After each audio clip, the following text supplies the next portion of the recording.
Okay, guys, so here is the second half of the video. I think we need more light. It is dark. So what I did, I added elastic right here, elastic right here. I added elastic around here, and I added elastic right here. And then this little piece that was left that I cut, I just tied it around here. It's not connected or anything. So yes, and I got the elastic off of Amazon, and it is all sewn and connected.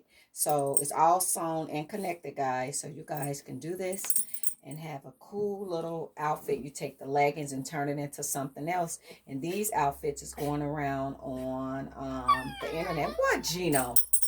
Gino want to tell y'all about the outfit. Come here. What? What? You need one? Come on. Gino said he loved the outfit. Don't you think Gino need one? So thank you, guys.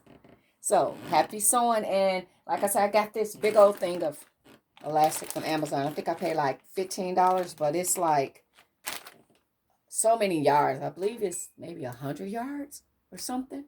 It's a lot. So thank you guys for watching. Toodles.